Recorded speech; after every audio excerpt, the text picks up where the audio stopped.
이 사람 유튜브에 올릴 거거든요. 근데 저거 자기 돈 주고 자기가 샀거든요. 저거. 웨이터치에서 누구도 이 사람을 고용하지 않았어요. 본인 들고 왔어요. 그러면 이 여행비가 자기가 냈어요. 누가 환영해줬냐? 누구세요? 다. 이걸 감정시킨다.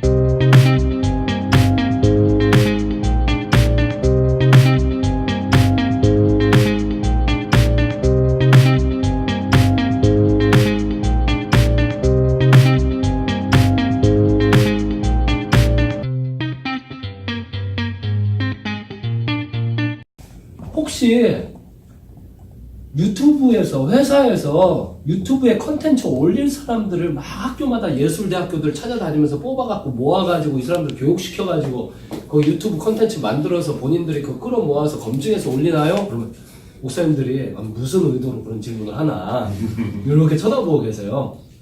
아니죠. 제가 대답해요. 아무도 대답 안 하시니까. 그러면서 이제 뭘 얘기를 하냐면요. 질문의 그 내용 자체가 이미 20세기의 어떤 공장이나 20세기의 어떤 회사의 입장에서 유튜브가 처음 생겼을 때 유튜브를 보고 쟤네들 곧 망할 거야 라고 생각했던 그 입장과 같다고 제가 그렇게 설명을 합니다. 유튜브를 좀 보시라고. 유튜브는 그 처음 시작될 때요 원칙 몇 개가 있었어요. 그 원칙 몇 개는 방향성이었어요. 그런데 그 원칙들이 사용자가 많아지면서 이제 업그레이드가 됐죠. 근데 지금도요, 유튜브에다가 누군가 컨텐츠를 올릴 때, 뭐 이렇게 선정적인 걸 뭘 올렸다, 아니면 뭐 잔인한 걸 올렸다, 문제가 되는 걸 올렸다, 그러면 그게 일정 상황 상영이 되다가요, 유튜브 그 검증 시스템 안에서 알아서 원칙에 의해서 그것을 없애요. 근데 그것을 원칙에 의해서 몇 번 반복이 되면 그 계정 자체가 차단이 되죠. 그리고 그 똑같은 사람이 같은 주소에서 다른 계정을 만드는 것까지 다 감지해서 이런 원칙들이 다 나중에 생긴 거예요. 자, 이제 웨이처치 설명. 그리고 저는 웨이처치라고 하지만 주변에 있는 학자들과 전통교회 목사님들이 얘기하는 선교적 교회에 대한 설명. 그걸로 넘어가자면 우리는 관리체제가 아니기 때문에요. 그런 문제들에 대해서 책임질 필요도 없고 그런 거를 만들어낼 가능성 자체도 되게 희박해요. 책임질 필요가 없다라는 말은 무슨 말이냐면요. 그런 문제가 생기는 것 자체가 사용자들이 탈락시키기 때문이에요.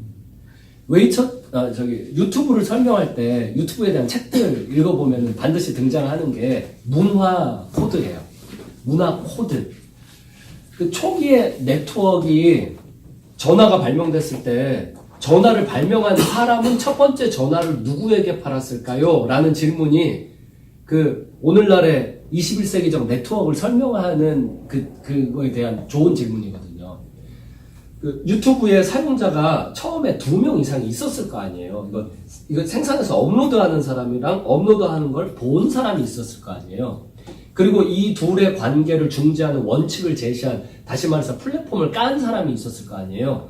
이 3명이 만든 문화가 있어요. 문화. 이 문화는 3명이요. 인자 3개가 만든 네트워크예요. 그냥 3가지의 선이 연결된 요 네트워크. 근데 요 안에서 이게 확산이 되면서 이것이 어느 임계점과 수준을 넘어가면서 많아지더라도 요게 보존된 거예요. 지금 유튜브 사용자들 누구도 유튜브의 원칙들을 거부하면서 거기에 콘텐츠를 올리지 않아요. 그러면 수많은 사람들이 왜 그렇게 하는 거냐? 그거는 네트워크 이론에서 다뤄져야 할 내용이에요. 왜 그렇게 하는 거냐? 그거를 한마디로 얘기하면 요 문화가 있었기 때문에 그래요. 요 소수의 문화. 자, 이제 웨이처치를 이야기해봐요. 그리고 바깥에서 이야기하는 선교적 교회 얘기해봐요. 그게 처음 시작될 때 어떻게 시작되냐? 요걸 빗대어서 설명하자면, 그렇잖아요. 농경시대 때는 농경 문화로 빗대어서 교회 얘기하고, 공장은 공장, 또 컴퓨터 하드웨어, 소프트웨어 생기니까 80년대 초반에 다 뭐 교회 소프트웨어는 뭐고 하드웨어는 뭐고 다 그랬잖아요. 지금 요거에 빗대어서 설명을 그런 식으로 해보자면, 하나님이 계세요. 하나님이 이 플랫폼 창시자세요. 예수 그리스도, 에클레시아, 오이코스, 예수님, 성령님, 그 플랫폼 창시자가 있어요. 그리고 이 플랫폼의 원칙에 대해서는 성경에 나와 있죠. 성경을 보는 다양한 관점이 있어요. 맞아요. 그 다양한 관점이 신학을 만들어냈어요. 그 신학이 각각의 시대 속에 적용되면서 시대적 문화 환경들을 구성해 왔었죠. 그래서 시대가 바뀔 때마다 그 많은 문제와 싸움이 있었던 거고요. 있어요. 맞아요. 하지만 거부할 수 없는 거는 하나의 플랫폼 창시자가 있어요. 그리고 그거에 대한 사용자, 컨텐츠 제공자가 있어요. 소명자가 있어요. 소명자. 그 소명, 저를 얘기해 볼게요. 저. 그리고 이것에 대한 소비자가 있었어요. 이거 조성민 집사님 얘기해 볼게요. 조성민 집사님. 1세대 리더 있거든요. 조성민 집사님. 이 세계의 최초의 그 문화 환경이 있잖아요. 요 문화 환경이 만들어낸 연결 고리가 네트워크로 존재하고 있어요. 그러면은 요 처음에가 3명이었거든요. 요 조성민 집사님의 제자 요 3명. 이 3명도요, 기존에 있었던 요 문화를 그대로 가지고 있어요. 그리고 이 문화에서 벗어나는 사람들은요, 실제로 요 사람들이 10명이었어요, 처음에. 근데 10명 중에 6명이 탈락된 거예요. 탈락된 건 제가 꺼져 이렇게 얘기한 거 아니에요. 제가 가끔 그 표현을 쓰거든요. 제가 교회에서 좀 나가자면 제가 그렇게 쓴 게 아니라 본인들이 이 문화에 맞지 않아서 스스로 알아서 도태되거나 아니면 기존의 문화에 있던 사람들이 알아서 왕따를 시킨 거예요. 그래서 문화에 의해서 탈락이 됐고, 진짜 이 어중간하게 중간에서 그냥 자리 잡고 문제를 일으키는 사람들은 요 세 디멘션에서 갖고 있었던 원칙을요, 요 관계 안에서 업그레이드를 한 거죠. 결국 저랑 조성민 집사님 둘의 관계 안에서 기존의 원칙을 하나를 업그레이드 한 거예요. 세 항목에서요. 그런 원칙들이 너무 많아졌어요, 지금은.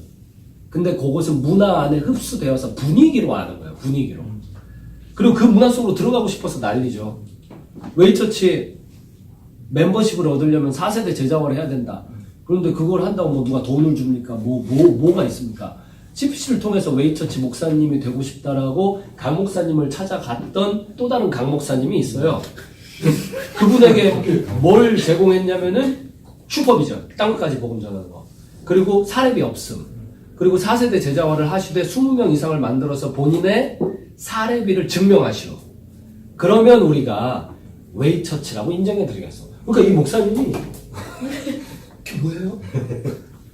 비전도 거대 비전, 뭐 조그만하게 뭐 하라 이것도 아니고 거대 비전이죠. 내가 알아서 먹고 살으라 그러죠. 뭐 알아서 사역하라 그러죠. 뭐 다 그래놓고 뭐 그렇게 하면은 나를 웨이처치로 인정해 준다고요?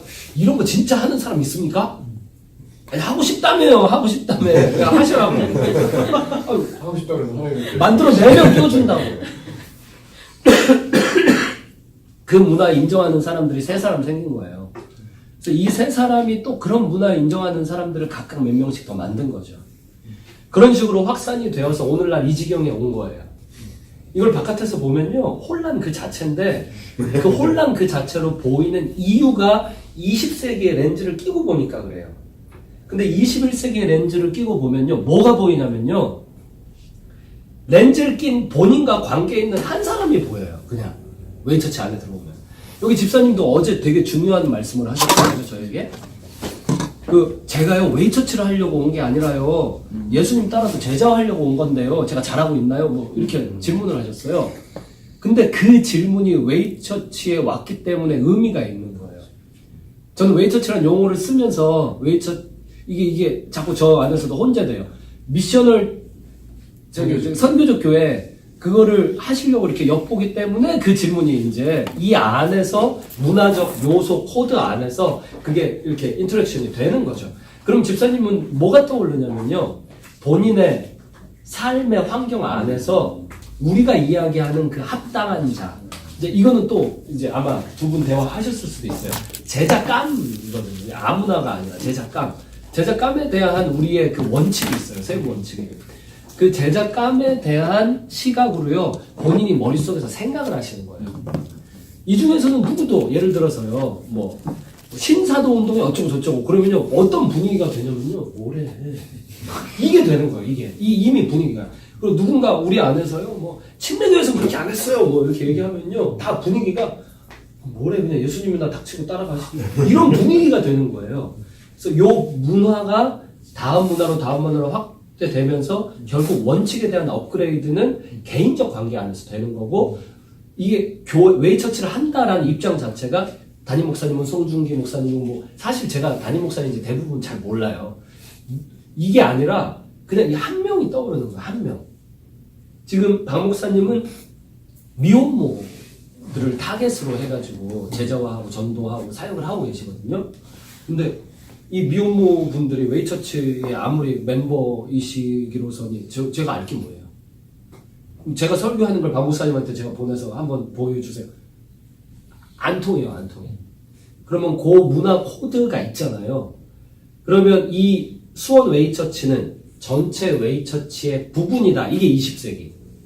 21세기는 수원 웨이처치가 웨이처치인 거예요. 근데 홍대 웨이처치랑 달라요.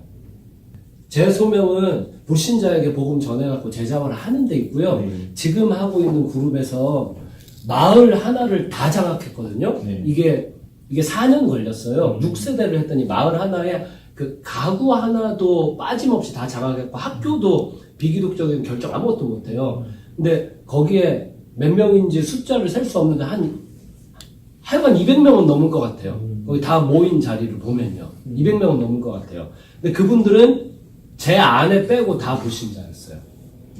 근데 그게 어떻게 진행된 거냐면은 제 아내가 2년 동안을요, 건너편 집에 있는 불신자, 이분은 안티크리스찬이에요. 근데 그분을 놓고 2년을 만나가면서 기도하면서 복음을 전했거든요.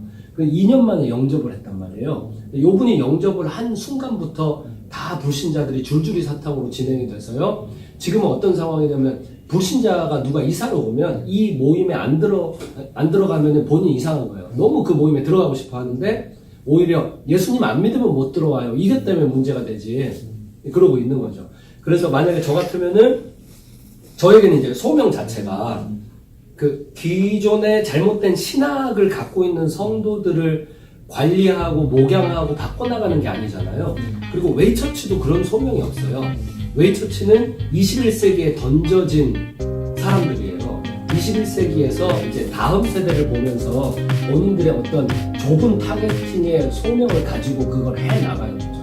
근데 이게 기독교 역사가 보여주듯 한 명을 변화시키기 시작하면 그 한 명이 수백만 명 되는데 뭐 시간 문제잖아요.